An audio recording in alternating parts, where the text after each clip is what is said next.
So let's go on with this clip. The need for psychohistory. You see, understand the African past. Most schools, if they're going to talk about history of black people, will start with things like this.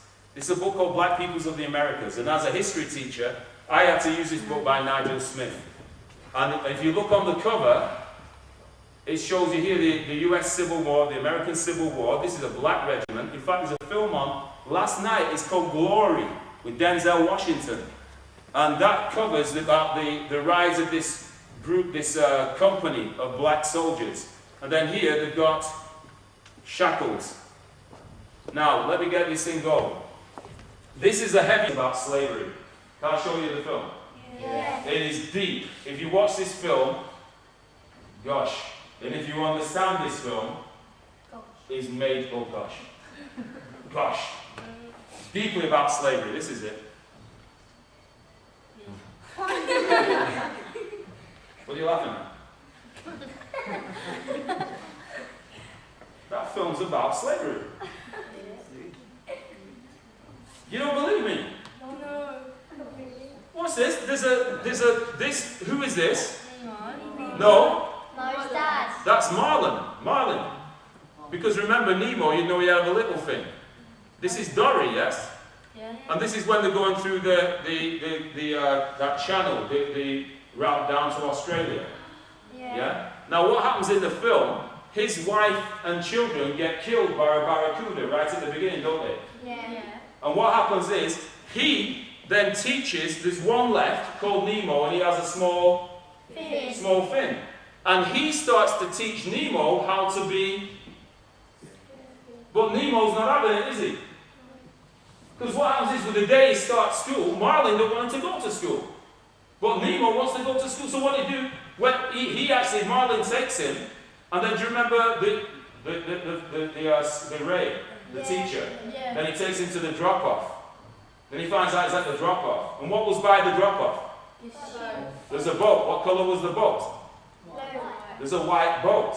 And what happened was, Nemo wandered out in defiance of his father to go and touch. Remember, he said, don't you touch that boat. And he touches the boat, yes? And then he got captured by the frogman, didn't he? And then he got carried off in the white boat. And then he got, what happened? He got dropped into a what? Fish tank. A fish tank. And where were all the fish from? They're all being bought and sold. I'm from Walmart. I'm from there. And all the fish were crazy.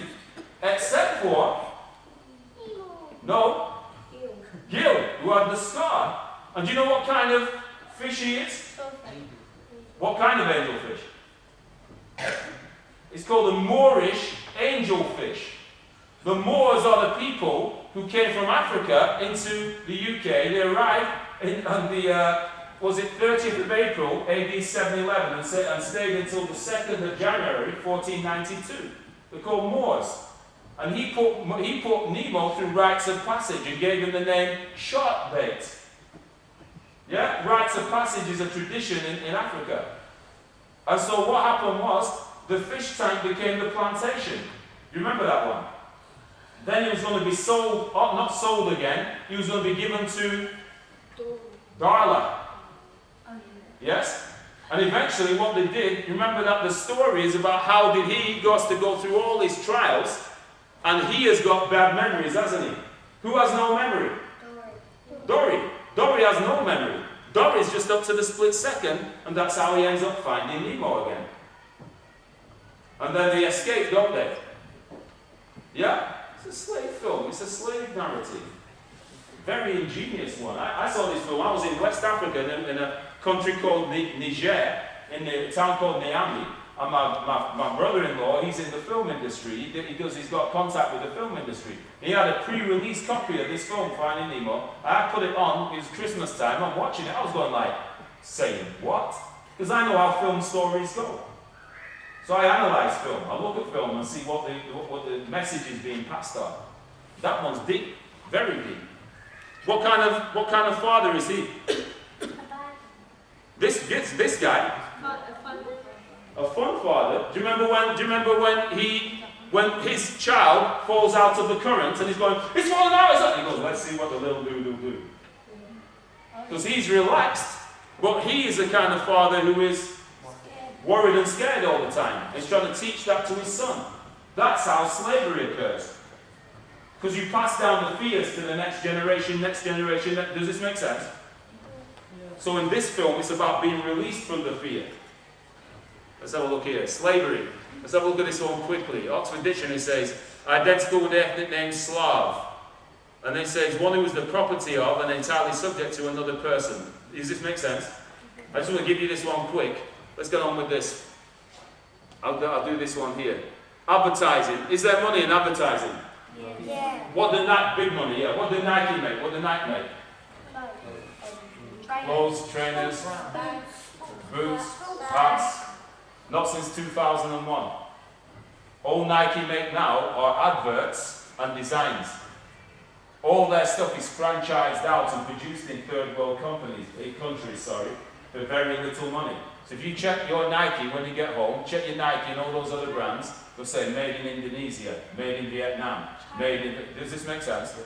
So Nike they make huge profit. Michael Knight, the guy who owns it, his personal fortune's worth about $10 billion. You understand me? Massive money they make. So watch this, check the following logos. Has anybody got any Adidas? Put your hands up if you got Adidas.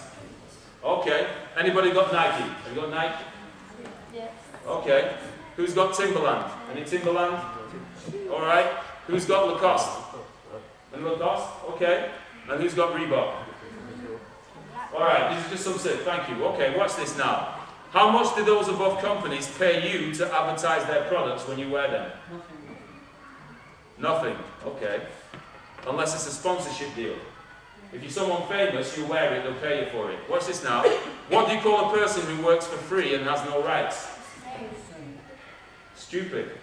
A slave. Yes? Yeah. What did the slave master mark the slave with to show ownership? They get one of them cattle things. That's it. A what? You say here. A brand. A brand. You burn it onto somebody. Burn it onto the flesh if they're a slave. But it's a logo. It's like a logo. So when you watch this, you're working advertising Adidas or Nike. You're walking around like this, smiling away, wearing their logos, but they're not paying you. You're wearing their clothes.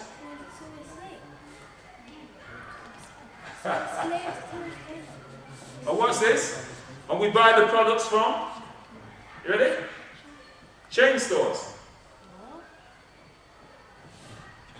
Slavery is slick. Sorry? I said chain store is American. Chain store. You use it over here as well. No, right. But think about this. Slavery is very slick, getting you to work for free.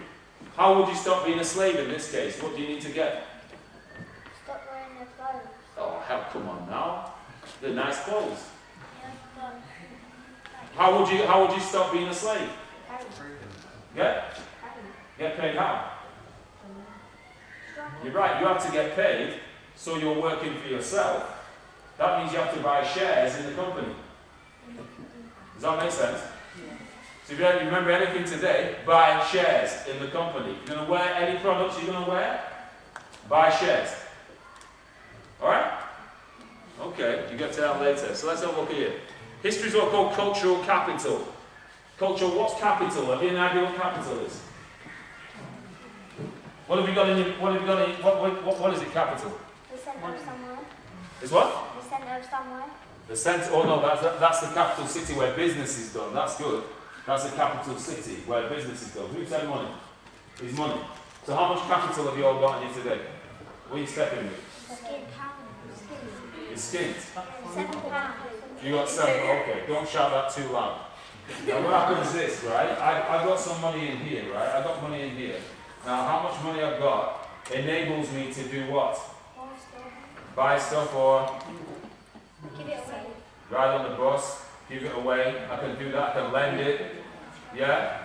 So it means I've got capital, it means I can put something into it. Your culture is the same. For instance, I'm lucky because I've got my white culture and black culture going alongside like this. Does this make sense? Yeah. I know my white history and my black history. So I'm going up, you understand me? I've got those things can work. I get understanding, I can understand things very quickly.